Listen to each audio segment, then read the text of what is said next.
નવસારીમાં ચાલુ વર્ષે વરસાદનો પ્રકોપ જોવા મળ્યો। ભારે વરસાદને કારણે નવસારી જિલ્લામાં ખેડૂતોને ભારે નુકસાન વેઠવું પડ્યું।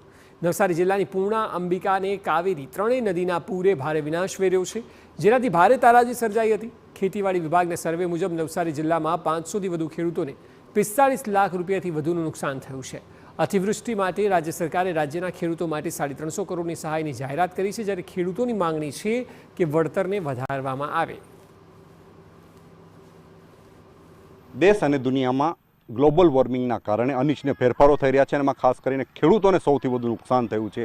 ચાલુ વર્ષે સૌથી વધુ વરસાદ થયો છે, અતિવૃષ્ટિની સ્થિતિ નિર્માણ થઈ છે, જેને લઈને નવસારી જિલ્લામાં ખૂબ મોટા પાયે 2 વખત વરસાદી માહોલ સર્જાયો હતો, જેના કારણે મોટા નુકસાનની ભીતિ સર્જાઈ હતી। એમાં સર્વે પણ કરવામાં આવ્યું છે અને જે કંઈક લોકો છે એ ખેડૂતો હવે સહાય માંગી રહ્યા છે। રાજ્ય સરકારે એમની જે કંઈક ઈચ્છાઓ હતી એને ધ્યાનમાં રાખીને હવે સહાયની જાહેરાત કરશે। 350 કરોડ રૂપિયા ખેડૂતો માટેની જાહેરાત કરી છે। નવસારીના તવડી ગામના ખેડૂતો સાથે વાત કરીશું।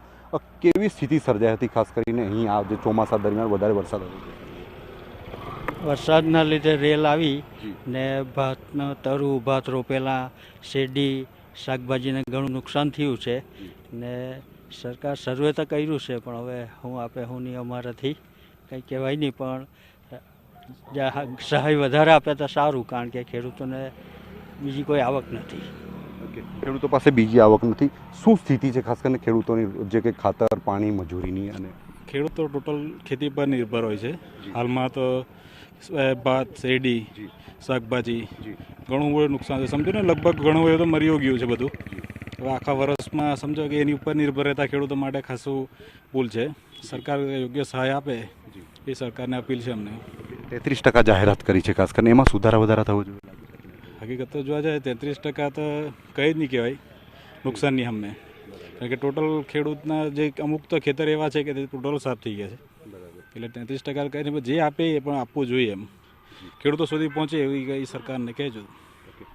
આપ શું માનો છો જે કે 350 કરોડ રૂપિયાની જાહેરાતો કરી છે સરકારે, એના વિશે શું માનો છો? સરકારે જાહેરાત તો સારી કરી છે, મતલબમાં ખેડૂત ભાઈને મળવું જોઈએ, આપણે એવી ઈચ્છા રાખીએ, બરાબર ને? નુકસાન તો થયું જ છે ખેડૂતોને। રાજ્ય સરકારે ખેડૂતોની ઈચ્છાઓ પૂર્ણ કરવાની વાત કરી છે અને જે કંઈક જાહેરાત કરી છે, એમાં આપ એને કઈ રીતે મૂલવો છો આપ? અમને ગુજરાત સરકાર પર પૂરેપૂરો વિશ્વાસ છે કે જે ખેડૂતોને તકલીફ પડી છે એમણે જાતે જોયું છે, સરકાર એટલે સર્વે કરાવીને ચેક કરાવ્યું છે, તો અમને પૂરેપૂરો વિશ્વાસ છે કે ખેડૂતોને પૂરેપૂરું વળતર મળશે। કેવા પ્રકારનું વળતર ખાસ કરીને મળવું જોઈએ ખેડૂતોને, એવી સ્થિતિ છે? ખેડૂતને મજૂરીના ભાવ વધી ગયા છે, હવે ખેડૂત શું કરી શકે માણસ, ને આપણે કંઈ મળતું નહીં, ખાતરના ભાવ વધી ગયા, સરેરાશમાં આને તો બધું જીરો જ જાય, રેલ આવે, આ બધી નુકસાની વધારે પડતી આવે, તો ખેડૂત શું કરી શકવાનો? અને ઘરના રૂપિયા કેટલાક નાખવાના, એ શું કરી શકે હવે બિચારા? 350 કરોડનું પેકેજ જાહેર કર્યું છે, 33% નુકસાનની વાતો છે, એમાં સુધારા વધારાની શું વાત? થોડા ઘણા સુધારા વધારા તો થશે જ, હવે તો ગવર્મેન્ટ પર ડિપેન્ડ કરે કે કઈ રીતનું એ લોકો સુધારા વધારા કરે છે। ખેડૂતને મતલબમાં ફાયદો થશે એ પાક્કું। તો ખાસ કરીને રાજ્ય સરકાર દ્વારા 350 કરોડ રૂપિયાનું પેકેજ તો જાહેર કરવામાં આવ્યું છે। નવસારી જિલ્લામાં મોટા પાયે પૂર્ણા અને અંબિકા કાંઠાના વિસ્તારોમાં નુકસાન થયું હતું, ખેડૂતોને મોટા પાયે નુકસાન થયું હતું। તદુપરાંત વાવાઝોડાની સ્થિતિ પણ નિર્માણ થઈ હતી, જેમાં કેટલાક ગામોમાં મોટા પાયે કેરી અને આંબાના પાકને નુકસાન પણ થયું હતું। ત્યારે જે નુકસાનની સર્વે કરવામાં આવ્યું છે અને હવે જે ખેડૂતોને વ્યવસ્થિતપણે વળતર મળે તેવી માંગ ખેડૂતો કરી રહ્યા છે, અને જે પેકેજ જાહેર કર્યું છે એમાં ખેડૂતોને વ્યવસ્થિત રીતે રૂપિયા મળે અને ખેડૂતો ફરીથી સદ્ધર થાય એવી માંગ કરી રહ્યા છે। નિલેશ ગામી, TV